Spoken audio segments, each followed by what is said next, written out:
Welcome in to the PHNX Suns postgame show brought to you by the DraftKings Sportsbook app, America's #1 sportsbook app. Don't forget to hit that like button, subscribe wherever you listen to your podcast, and leave us a 5-star review. I'm Lindsay Smith here with Espo, and unfortunately, Espo for us, the Phoenix Suns fell to the Houston Rockets 122-121. This one came down to the wire. Before we get into our 3 points, I just want to ask you, on a scale of 1 to 10, how are you feeling right now? -2. -2? I'm stuck in this house. I'm starting to feel like crap. I watched a basketball team play like crap. I'm not feeling good, Lindsay. That's what I'm trying to tell you here. Oh, no. You're having a really rough night. I'm really sorry to hear that. I'm not that bad, to be honest with you. I'm like a 6. Like, that game sucked. We should have won, absolutely. But I'm not overly frustrated about it. You should be. Usually I am really frustrated. I don't know what it is about tonight's game. I just feel like this one is one you absolutely just flush down the toilet and never look back. Can I have 1 second before we did 3 points? Yes. Which will really be 2 points because everybody bailed on us tonight. There is no such thing as a trap game in the NBA. At least there shouldn't be. You are paid to go out there and do a job. And it should not matter if you were playing the worst team in the league or the best team in the league, like the Boston Celtics that you got coming in on Wednesday. I'm sorry, but who's on the schedule should not matter. You should go out there and do your job. And tonight, the Phoenix Suns, and yes, the refs, did not do their job. I'm frustrated with it because there shouldn't be trap games. You're professionals. Do your job. Yes, I agree. But we all have off nights. We all don't show up to work and perform 100% of the time. Like, do they get paid way more money than we do? Yeah, because it's a way cooler job than everybody else has. But it is what it is. Like, I get it. I'm frustrated. But I would rather lose this game than against the Celtics next week. Lindsay, if we lost against the Celtics next week, I would be far more frustrated than losing against the Rockets because everyone will chalk this up as a trap game. If we lose against the Celtics, then the Suns suck. They're frauds. Blah, blah, blah, blah, blah. Lindsay, we've done, 200 shows together? Probably. Maybe a little bit more. I haven't kept count. I've never had an off night in those 200. Right? Yeah. You're supposed to say yes there. I don't know. Is it yes? Yes? No? Nobody should have off nights. That's all I'm saying. This is true. Okay. Well, let's get into our 3 points. Or as Espo said, it's 2 points tonight because it's just you and I. Espo, you start. Yeah, my point is a simple one tonight.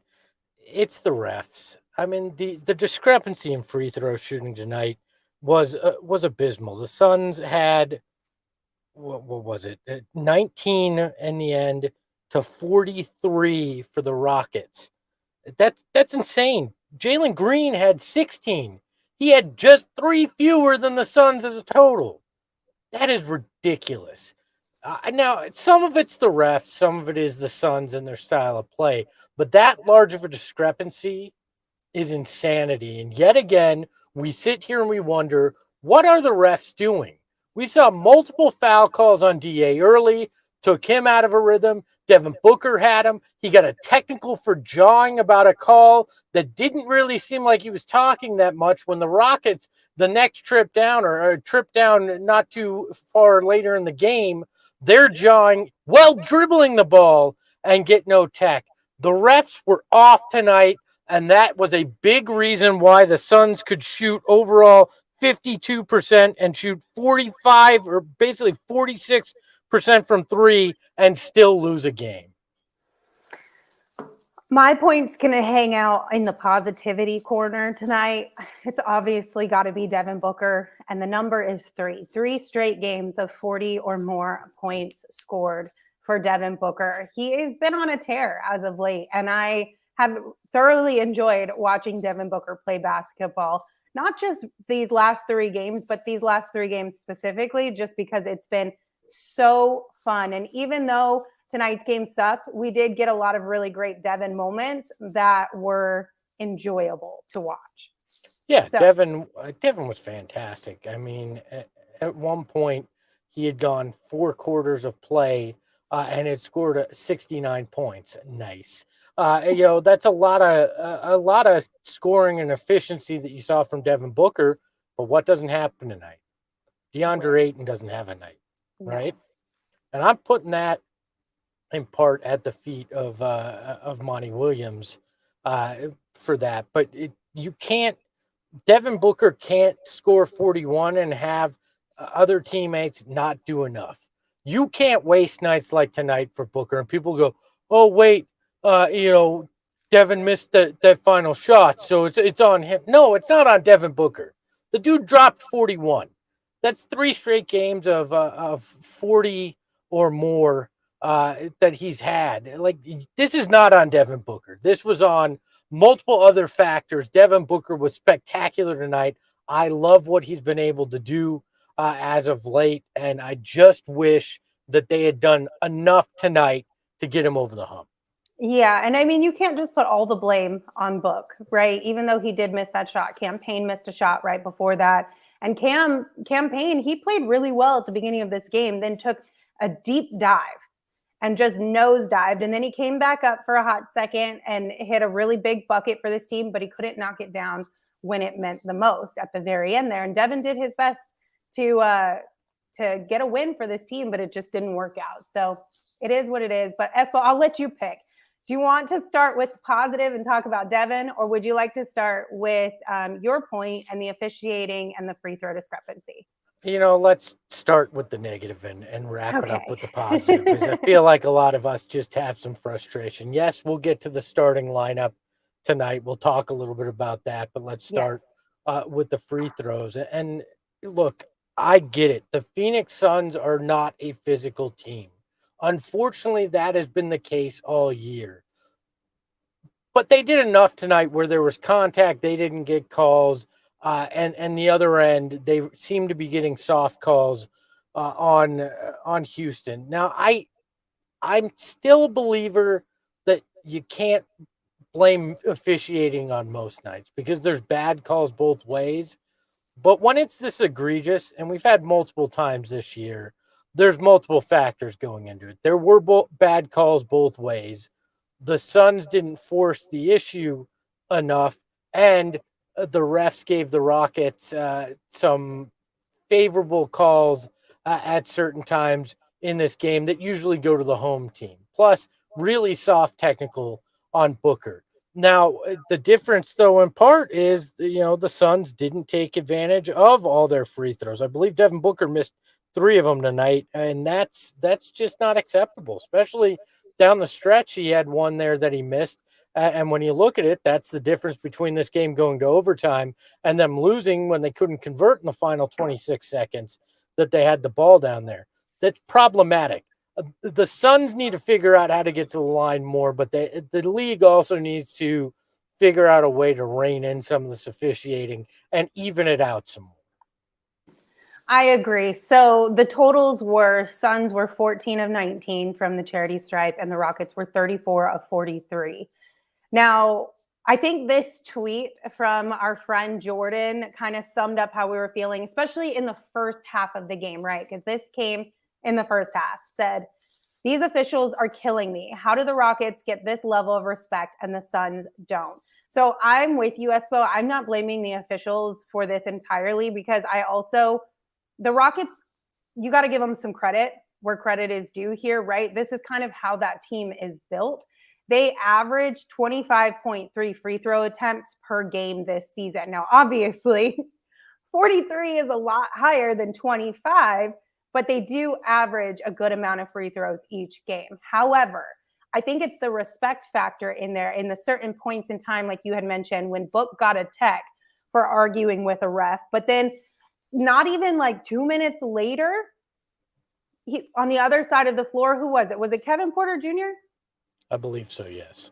Was able to, while playing and dribbling, argue with a ref and get away with it. Like, I Yeah, think that's what frustrated me the most, was that you could feel that even in the conversations between players and refs, there was a little bit more leeway given to Rockets players than there were Suns players. yeah. Look, we don't know what Book said compared to what the Rockets said. I mean, that's the honest truth. I mean, there could have been something egregious said by Book and that didn't happen on the other end of the court, but optics always matter with that stuff. I mean, it was.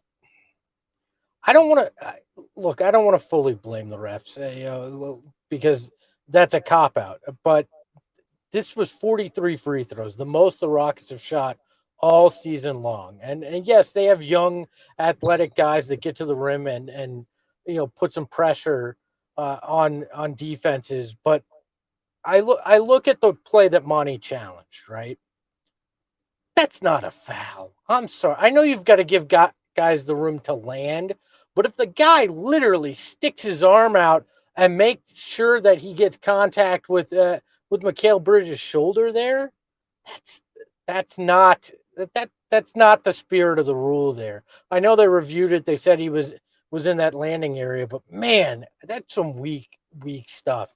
And I hate to do the old man get off my lawn, but back in my day, I mean, that's not a foul. I mean, they laugh at you if you try to claim that's a foul. And I get the game has evolved, but some of this is just getting ridiculous.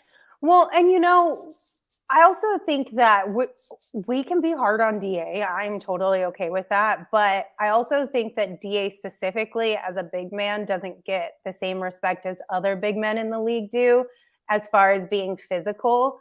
Some of that's probably on him and not setting that tone or coming out of the gates with that kind of mentality, just to, in a weird way, kind of train the referees to understand that that's your style of game, like some of these other guys maybe have.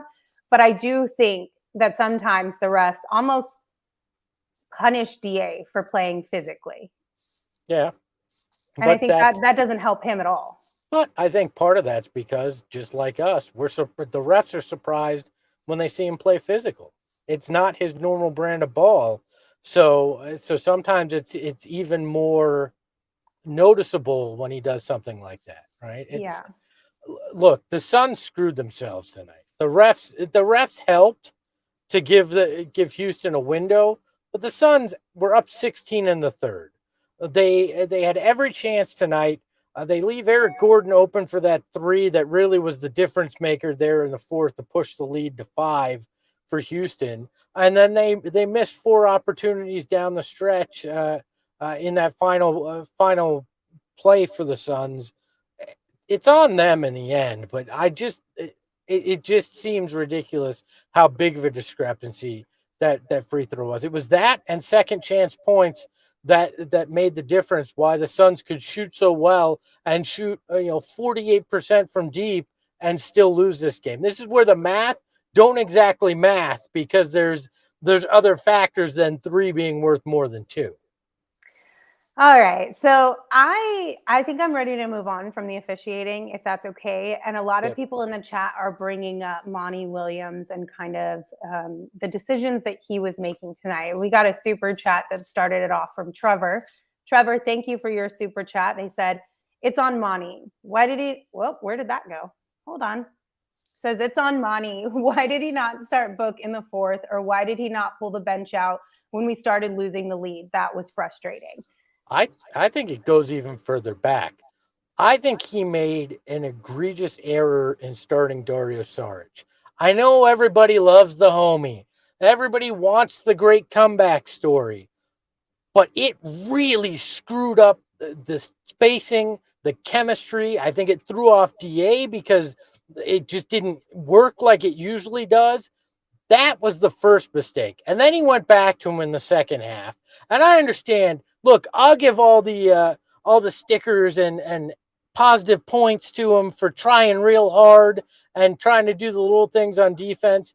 But right now, there is no spot in this rotation for Dario Saric. He looks like when you're playing 2K and you get lag and everything starts playing choppy.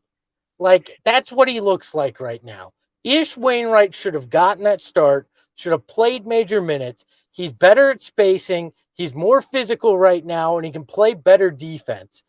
It was a mistake to start Dario. If you're going to do it, I understand doing it against the Rockets because you think you got a little bit more leeway, but he should have been quicker on the hook with Dario because I really feel like it screwed with DA, it screwed with some of that early offense, and you just can't have that.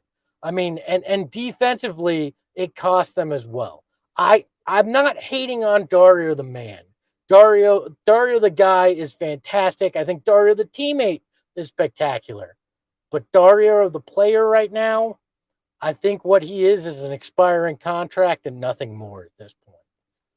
You know, it really hurts my heart to agree with you. I know in the pregame I was very optimistic about Dario getting the start tonight, but you're right. He just doesn't have it anymore. And him and DA on the floor together, they can't coexist. It does not work. It screws everything up.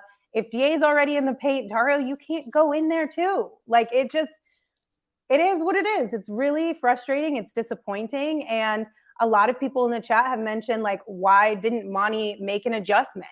It's one thing to start with Dario thinking, like you said, it's against the Rockets. Maybe we can get away with it. But when it wasn't working, why not change course? Why not pivot? It is okay to pivot if it's not working. Like that's one of Monty's, like, it's a positive and it's a negative about who Monty is as a coach with all of these guys. He will ride with his guy to the very end. But at some point in time, you have to be able to take a step back and say, this just isn't working. It's just not. And so we're going to make an adjustment. We're going to put Ish Wainwright in there. We're going to put Jock Landale in there, whomever you can go to, because it wasn't working. And I think that's one of the most frustrating parts, because you even see it with other guys like Landry Shaman. A lot of people in the chat are very upset with Landry too. Sometimes you just have to sit your guy down and be like, it's not working tonight. Nothing personal. We'll get back at it again next game or tomorrow in practice. But right now we're going to make an adjustment. Well, go small if you have to. Start Damian Lee, as one of the Girthlings said, look at different things, Ish, whatever the case may be. But, the great philosophers, the characters on Friends said it best: pivot, pivot, pivot. Monty doesn't do that. That's just not what Monty does. And, Eldon in the chat says that I think Monty is just experimenting, which is what you all want him to do. I'm all for experimenting. But what a good coach knows is sometimes experiments fail and you fail fast and move on. That's the best way to experiment, is to move fast.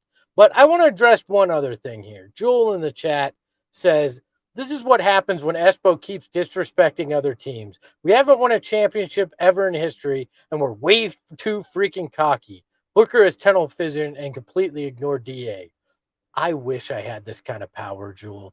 I wish that my actions in being excited about this Suns team and being willing to say that they're best team in the Western Conference and the things that I say had any impact on the team. But unfortunately, they do not. Because if they did, we'd have multiple titles here in Phoenix. Because that's what I've always wanted and what I've always tried to speak into existence. And it doesn't work. I think I really like Juan's comment in the chat and their keys to the game. They said the keys to the game tonight is the Suns were robbed. The rest of the stuff is all nonsense. And you know what? I'm with you, Juan. So we're going to pivot, unlike Monty did tonight, and we're going to move over into some of the positive things. But first, I want to tell you about our friends over at More Furniture, who have hooked up our studio downtown with all of the great furniture that we have there. It's so comfortable. Unfortunately, we didn't get to sit on them tonight because we are at home due to health and safety protocols, but I miss those chairs. So we're going to talk about them. Also, right now, they have a deal going on, Cyber Week. It's still happening. If you need new furniture, check them out. You can save up to 50% during their Cyber Week sale. You can find them at More Furniture, morfurniture.com, or you can stop by their location here in town. Also, we've seen all those car commercials with the bow, and it's like a $70,000 car. We're like, what the hell is this?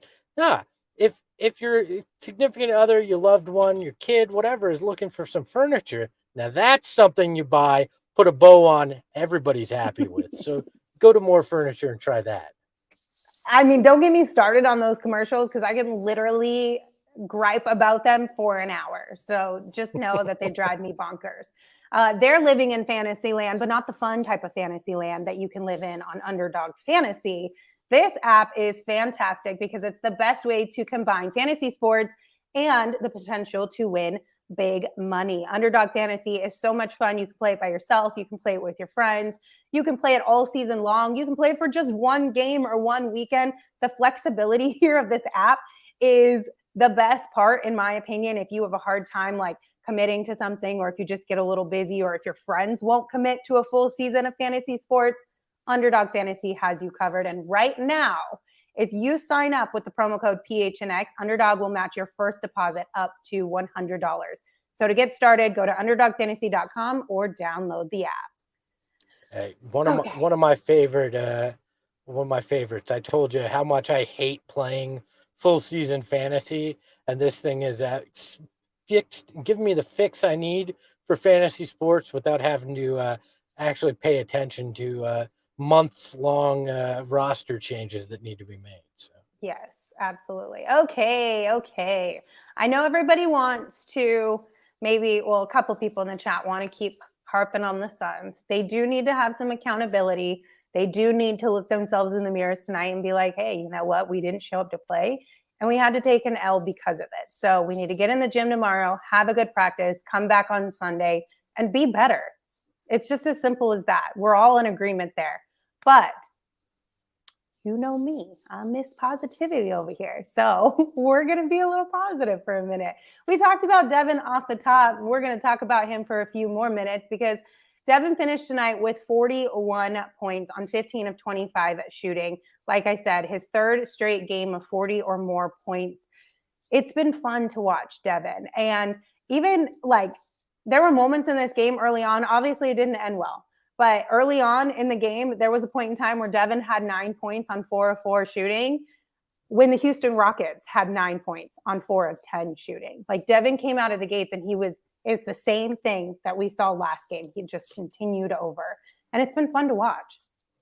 Yeah, I mean, look, this doesn't change anything. I still think he's MVP one. I mean, he's the guy that is going to make or break this team. He's now is averaging over 29 points a game. He has caught attention, and I know people will be like, "Oh, well, he lost the Rockets." Yeah, well, he pulled the Luka tonight. He had an amazing game, and his teammates didn't do enough to help him out there. That's the bottom line on this. But most nights when he plays like this, they get the dub. We saw it the last 2 games. There's not much that more that he could have done outside of hit one of those final shots that they got there or make those free throws. But I mean, those are small things, right? In an otherwise pretty impressive game and an unbelievable 3-game stretch that he's played. But this is where having to play him 40 minutes, having to rely on him fully, where it'll wear on him after a while. Mm-hmm. I mean, that's the thing. That's what's gonna be problematic is he can't play hero every night. Like it just can't happen. He doesn't. No guy can be the only one to carry everything and do it at the highest level every minute of every game. And it could be a huge factor into some of those missed free throws that he rarely ever misses that we've seen a lot more as of late. He could be quite literally tired. I know that we shouldn't be making excuses for him and he's young and he's in his prime and he should be able to handle this. But at a certain point in time, you have to take a look at what you're asking him to do, the load you're asking him to carry. Can he handle it? I think so, yes. But also there's going to be a few things that drop off here and there. It's not like we're seeing a consistent drop off in Devin where he's no longer putting up points or he's being a liability or anything of that sort. But should he hit those shots? Yes. Do we also need to maybe look and see what we're asking Book to do and maybe manage some of his load a little bit? Also, yes, I believe. Yeah, well, and in that final stretch there, they had a timeout. Monty should have taken a timeout. Monty should have taken a timeout. That's where you can really help him is don't put him in a position where they're playing hot potato. Call the timeout because everything was frantic in those final 26 seconds and set it up to where they can get the right play where they can calm it down. I mean, that's what it comes down to. Is the biggest thing for me is that you could have prevented that a little bit there at the end. Yeah. And then also, I do want to point out that really crazy, absolutely beautiful shot by Book to end the third quarter. It's one of those like crazy, unreal shots by Book when he stays on the ground for a few seconds, almost as if he's taking it in the same way that we are all taking it in, but in like a little bit different. Yeah. Like, I wonder what goes through his head in those moments, because it's got to be such a wild feeling knowing that you're capable of doing something like that, plus the crowd and the noise and the cheers and all of that kind of stuff. Like, I just want to know what goes through his heads in those moments where he's doing the Booker, Oh, he's going, yeah, I'm that good. Don't you forget it. Yeah. Like it's a bit of, hey, I'm disrespecting you right now. I'm so good that I can lay here after this play, and I'm just that good. Yeah. He's feeling that in those moments. Absolutely. And tonight we're going to go ahead and name Devin Booker our DraftKings King of a Game. He's had 3 straight 40+ point performances, 3 straight games of being named the King of the Game. Congratulations once again to Devin Booker. 41 points, 8 assists, 5 of 25 from the field. Is this the new Book? Is this level of Book 40? The Book? No. We don't have to move it up yet. No. Look, he could do this every night. I mean, he could do this every night. The thing is, his game's evolved enough where when he has the complement of players out there and they're feeling it, he will pass it. He can have 10 assists rather than having 30 points rather than getting to 40 or 50. Like that's what I love about his game now is it's evolved so much. He's changed in the way that he approaches it, but he could do that if he needed to night in, night out. And it would not shock me at all. I mean, we talk about how easy it looks, how effortless it looks. I mean, those 18 points in the first quarter looked like he did nothing, like, I mean, it was just rhythm. That's just him. I mean, I believe he was like 7 of 8 in that quarter. He came out shooting spectacularly again. I love it. Michael in the chat saying Book was ball hogging today. I don't think so. I mean, you want him to throw it to DA when DA didn't have it at all, that he kept defaulting to the bad habit of pulling the ball down and getting it slapped away. Like, there's a comment up earlier before Michael's. I don't recall who it was, and I'm sorry I can't find it right now, but it was that Book shouldn't have passed the ball to Campaign at the end. No, so it's a balance, right? Like sometimes, like the other day, we talked about Book needing to trust his teammates a little bit more. Just in that specific game is what we were referring to, of course. But then now today we want him. Now he's ball hot. You know what I mean? Like it's tough. I don't know. Devin Booker had 8 assists. He did have 8 assists tonight. He had 8 assists. Like, this is not a guy that was just looking off his teammates to look off his teammates. It's not a guy that was shooting terribly. This was Devin Booker knowing that he could do what he wanted at times in this game. And he still found his teammates. And to the commenter's point, deferred at the end to try to get Campaign, who had a great fourth quarter, some point to get the win, to have the better look. Connor in the chat says, it's a balance. You have to go with the flow of the game, guys. And he's doing that. Like, again, we can nitpick the hell out of this game if we wanted to, but at the end of the day, this was just a shitty game. It just was. We lost to a team we should have absolutely not lost to. We know that at times the Suns do play down to their competition. Also, don't forget our second or third, depending on what you want to go with. Power forward was out again. We're also missing Chris Paul. We're missing Cam Johnson. Jay Crowder didn't show to the season. Like, we're down quite a few bodies at this point. Yes, could things have been done for a different outcome? Absolutely. But it is what it is. Again, better to the Rockets than the Celtics. Yeah, I mean, again, we get to this place where we pound the table that, oh, you're going to lose some games, experiment, don't, this, that. And then when it happens, we all get frustrated because we've grown so accustomed to not losing over the last few years.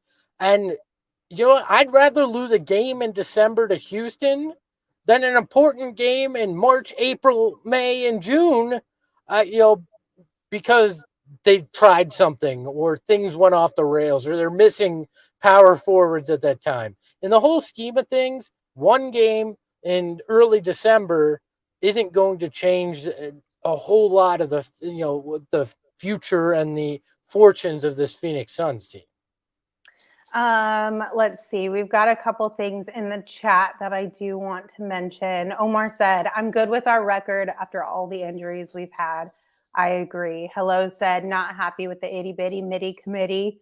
Also kind of agree. But if we're gonna go with midi committee, I would rather go with itty bitty midi committee versus just midi committee. But that's just me. That's just Monsters of the mid range. That's what it should be. It doesn't sound like midi committee sounds weak. I don't like they all have to convene to make any decision whatsoever, Well, I also think it's tough too because like mid nowadays, not a great thing, right? And it kind of gives me those vibes. So, but it's not a big deal. But I liked last year's. Wasn't last year's Monsters of the mid range? Mm-hmm. Yeah, I liked that one. I think we should bring that one back. Yep, I do too. But what do I know? And then Daniel said, I disagree, Lindsay. I'd take a loss against a good team over losing against a terrible team. That's fair. I get that. I understand I understand that you would rather lose to a good team. But me specifically, I'm talking about the Celtics. The Suns were on a pretty good win streak right now, and they were going to drop. It was inevitable. They were going to drop a game at some point in time because of the conversation between Devin Booker and Jason Tatum and these two teams. I would rather have them drop to this game, specifically in this context of like this next set of games versus the Celtics. Because if the Suns lose to the Celtics, you know exactly what that narrative is going to sound like. And it's not going to be great. And it's going to make all of us really freaking angry. And so that's why I'm glad that they got this out of their system now. And hopefully we will get a win against the Celtics. It's in this specific context of this next set of games. Yeah, look, would I love to go 82-0? You're damn right I would. But I'm okay with losses happening. They're going to happen. And this one's easy to explain. You lose a little focus. You have the free throw discrepancy. There's reasons that this makes sense as to why it happened. It wasn't like they just came out and played like crap and got the doors blown off them by Houston. This was an easily winnable game, and you can correct those things. I'd much rather do that than, like you said, go out and lose a head scratcher to Boston on Wednesday and go, well, how the hell did that happen? Or, lose to the Mavs in some bizarre way where, you'll never hear the end of it. Those kind of things. Like, I'm okay with a Houston loss like this in December. Now, if you do this in March when you're fighting for playoff positioning and something big's on the line, then I'll be pissed off. So yeah. And again, Daniel, I get it. Like, we shouldn't have lost this game. I know that that's what you're saying, and I completely agree with you. We absolutely should not have lost this game. But we named our DraftKings King of the Game. So let me tell you about DraftKings Sportsbook app. It's super fun. Heck of a great time when you're watching games. It makes really exciting games even more exciting. It makes really boring games actually exciting. Basically a win-win, plus the fact that you can win some money on the app too. Maybe today we should have bet against the Suns. I feel like I saw somebody on Twitter that's like, Suns got me wanting to bet against them when it's a really bad team and they're on a win streak. I don't know. Maybe that's a move. You can decide for yourself if you want to make that move. But you should download the DraftKings Sportsbook app, and you should use the code PHNX when you sign up, because when you use that code, you can place a $5 pregame moneyline bet on any NBA team to win their game. And if they do, you're going to get $150 in free bets. That's code PHNX only at DraftKings Sportsbook. Minimum age and eligibility restrictions apply. See show notes for details. Saul and I were talking yesterday, Espo. Devin's odds, I haven't looked today, but yesterday they had dropped to 2,500 for the MVP, plus 2,500. Last week when we were talking about this, they were at a plus 4,500. Yeah, when I had my brain aneurysm about these Suns or Devin Booker's MVP chances, you probably should have hopped on it, because I don't think they're going to be any better than plus 4,500 where they were at that time, because they ebb and flow, but I don't think he'll fall that low again this year. So now I even think at plus 2,500 plus 2,000, still getting in on that is a good opportunity over the DraftKings Sportsbook app for sure. I liked one thing Midge in the comments said.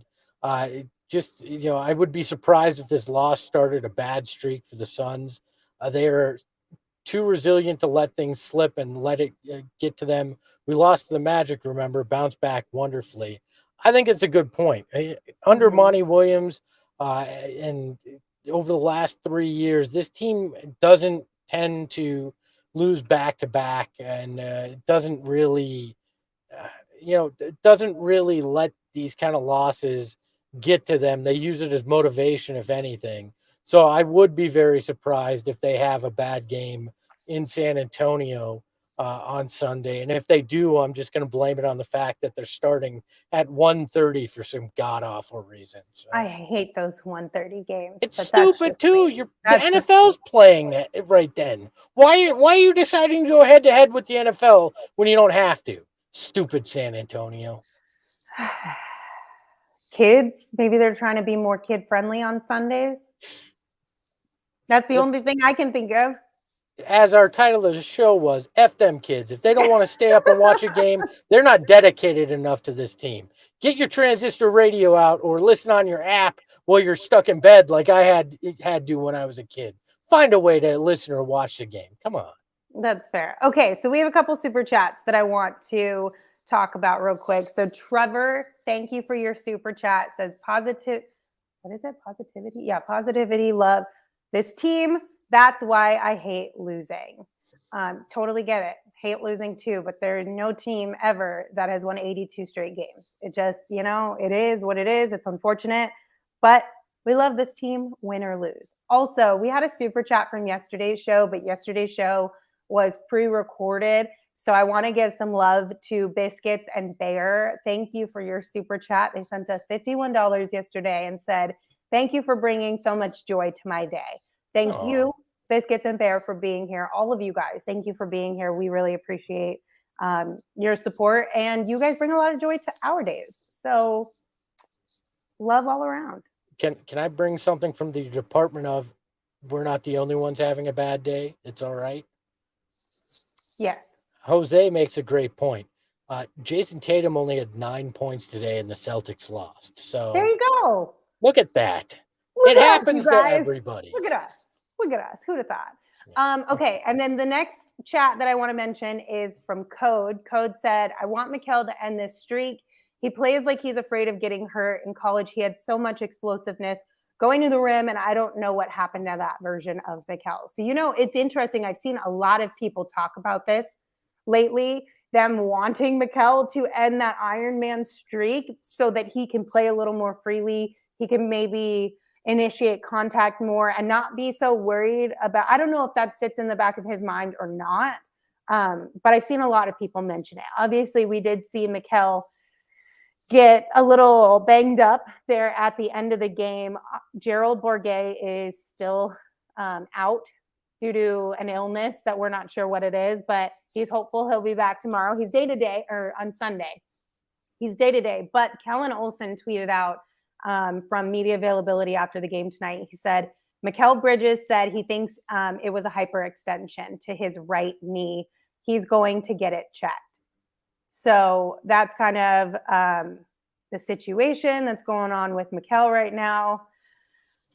We can't afford to lose any more guys to injuries. This sucks. I hope he's okay, but I still totally get the sentiment around wanting Mikal to end that streak. Is this thing on? James Jones, please trade for somebody. We're getting a little thin around here. All right, thank you. Yeah. I mean, that's what it comes down to. At some point, you're going to have to make the move just because you don't have anybody else that can play at certain positions. And we're getting really thin. Look, if Mikal has to miss a few games, so be it. As long as it's nothing serious, I'm fine with that. Like, again, this is the time of year I'd rather have this kind of stuff happen than in the second half of the year. But at some point, you're when you're starting Dario or Wainwright, or I love Damian Lee, but even Damian Lee, you've now gotten into that third layer of your roster in some cases, and that's not where you can be sitting. You need some reinforcements at some point on this roster. This bench has done admirably this year, but I think we all still know that there are still some gaps in this bench that you're going to have to fill. And, December 15th is right around the corner, where I think more than half the league becomes trade eligible at that point. And the Suns may be sitting in a position where they could use that additional help. Yeah. And, the latest update we got from the Suns about the whole Jay Crowder situation was from James Jones when he got his promotion to president of basketball operations and general manager. And he said, they've been talking to people. They just haven't found the right fit. They haven't found a guy that they want to trade for, a deal that they want to pull the trigger on, that they think makes sense for this team right now. But as you mentioned, that December 15th date is coming around soon.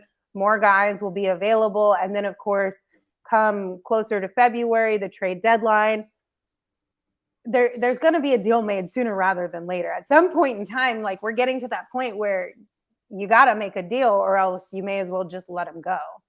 Yeah, I mean, at some point it's diminishing returns with Jay. If you just let him sit there until the actual trade deadline, I think you're going to get next to nothing for him because he's been sitting out for that long. So at some point you're going to actually have to pull the trigger on that and make it happen. By the way, correction, Jason Tatum had 14 points and 12 rebounds in 41 minutes of play in an overtime game.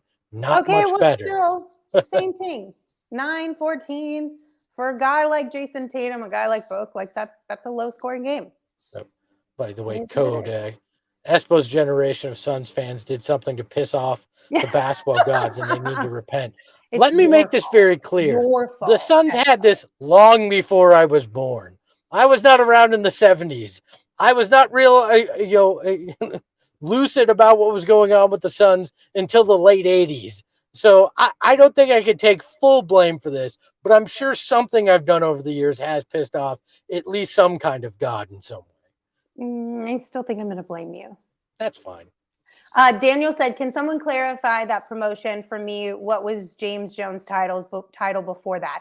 He was the general manager already. So James Jones was the general manager of the Phoenix Suns. But how this kind of worked is when he first joined the Suns, he was vice president of basketball operations, and Ryan McDonough was the general manager. Then when Ryan McDonough was relieved of his duties, James Jones was then named the general manager. And there was no president or vice president of basketball operations, correct? Correct. Once Lon Babby left, there was no president of basketball operations. And then this is just an added title and responsibility and authority, I guess you could say, or power added to James Jones. So he is now the president of basketball operations and the general manager of the Phoenix Suns. And what he said in his press conference was essentially that this allows him to look at the macro a little bit more. He's able to delegate some of his general manager duties, if you will, to other people on his staff. It allows him to look at things on the Mercury side as well. And he said right now he does not intend on hiring somebody else to take the role of general manager. Like, that's not in their near future plans, but from the vibes I got from that conversation was that down the line, it sounds like he is going to hire somebody else to be the general manager, and he will be the president of basketball operations and kind of maybe be the one who's signing off on the trades and the deals and the people they're drafting and all that kind of stuff, but allowing other people on his staff to carry the load a little bit more. Yeah, I'm gonna put on the tinfoil hat here as well, and it would not shock me if this move was made because there'll be some other shifts in the upper management in the Phoenix Suns, maybe not on basketball ops, and that they needed some kind of president there that could at least kind of be a figurehead until all this ownership stuff's figured out and the business side stuff's figured out. So I think part of that comes into play as well here. Mm-hmm. So we have one more super chat from Code. Thank you for your super chat. They said, the problem with losing to the Rockets is that this team still has the same attitude that made us lose Game 7. They should be destroying bad teams instead of playing down. Still haven't learned. Do you think this could be an issue, Espo? I think it's an issue in the NBA in general. Like, if you look at these games, a lot of bad teams come back when good teams are up big. Uh, Part of it's just the nature of basketball too. There's runs. I mean, it's back and forth in a lot of cases, and rarely, do you see every every bad team get crushed every night. There's just factors that go into it. If again, and I don't want to harp on this, but if you take out the free throw discrepancy tonight, this is a blowout from the way that they played offensively, the way that they shot. So I don't think this is an attitude problem. I think they got cold at the wrong time. I think they ran with the bench for too long. Again, made a mistake in who they started tonight. All things that are not going to be hopefully problems when you come to the playoffs, because you should have a lineup where you're playing your starting five, or at least four of your starting five, and things are rolling a little bit better. This people forget this is still a very patchwork team right now, especially in the starting lineup. Yeah, I think if this type of thing was happening in March and April, I think I would probably feel a little bit more concern around that sentiment that Code shared with us. Right now, I think I'm okay. I don't know that I would say fully that they hadn't learned their lesson or that they're like repeating woes of years past. But if we still see stuff like this come March and April, then I will probably be a little concerned, because that was that point in time last year, late in the season, where they started dropping a few games and it was split 50-50 from the fan base. There were some of us who were like, it's not a big deal. Look at what they've done. They don't have anything else to play for. It's fine. They're just getting rest for the playoffs, yada, yada, yada. And there was another side who was like, this is setting very bad standards heading into the playoffs. Get your head back in the game. Obviously, they needed to get their head back in the game. So, look, what the Suns need is no more injuries. No more injuries would be a really good thing to help them out. Oh, and hey, how about a little less drama off the court? Self-inflicted wounds are not helping either. So overall, things will quiet down. Injuries will become less. They'll make whatever trade they're going to make. The vast swing that we can feel from Wednesday night and a big win against the Bulls to Friday night and a loss to the Rockets. Man, it's a roller coaster in the way that we react to things, for sure. Mm-hmm. Okay, we're going to take another break because I want to tell you guys about our friends over at Four Peaks. So if you are live listening to this on Friday night, set your alarm for tomorrow morning, because we're having another watch party down at the Four Peaks Brewery for the World Cup. This one, I believe, starts at 8 a.m., so the doors open at 7 a.m. They're going to have a brunch menu as well as their regular menu. It's going to be a lot of fun. Highly recommend getting there pretty early, though, because it does get kind of packed in there. Super fun, but it gets really busy really fast. So if you want like a really good table with the best view, definitely get there early. But then in addition to that, they also launched their holiday season advent calendar box, which is really cool. So it's a box that comes with a bunch of different beer in it, and it's literally like an advent calendar. You don't know what you're going to get. You open one day at a time and you get a different Four Peaks beer. Super fun for the holidays, would make a great gift. So if you want to check that out, just head on down to their pub in Tempe. But just a reminder, you do have to be 21 years or older to enjoy Four Peaks beer, and we ask that you enjoy it responsibly. Yeah, don't be getting that advent calendar for your kids is what that means. That's a dad and mom gift, all right? That's an advent calendar for you while they get to eat the chocolate. Yeah, exactly. Or the stickers, whatever. By the way, Daniel in the chat, kudos to you. I've been on the Carmelo train for weeks now. Bring him in. It can't hurt. I mean, worst comes to worst, you just cut him when everybody's healthy. Bring him in. It's a warm body that can score points. I'm for it. Yeah, I mean, like, what's the harm, I suppose? Right? Yeah. You lose a little bit of Sarver's money and it doesn't work out. Sounds like a win to me. That's fine with me. If I'm them, I'm spending everything I can right now. Like, you know, I'm a big Conan O'Brien fan, and when he lost the Tonight Show and he had like 2 weeks left, he just spent NBC's money like crazy for their show. I say go the same mindset. Just spend the disgraced future former owner's money like it's going out of style. You know, bring in every minimum vet contract you can and go, no, we don't like him. Cut him after a day. Just spend that cash. Why not? Why not?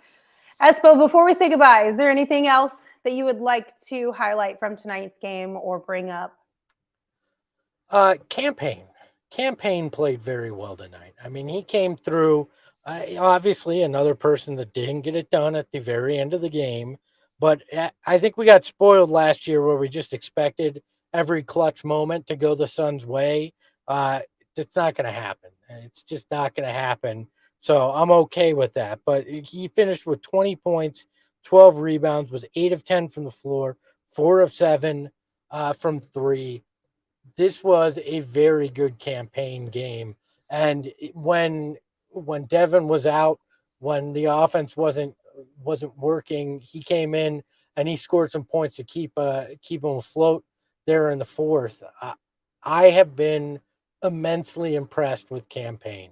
He was a guy that in the offseason I was standing for, making him the third point guard, going out and finding a true backup point guard because of what we saw or didn't see last year in the regular season, the playoffs. But he has done everything and more that you could have asked for from him.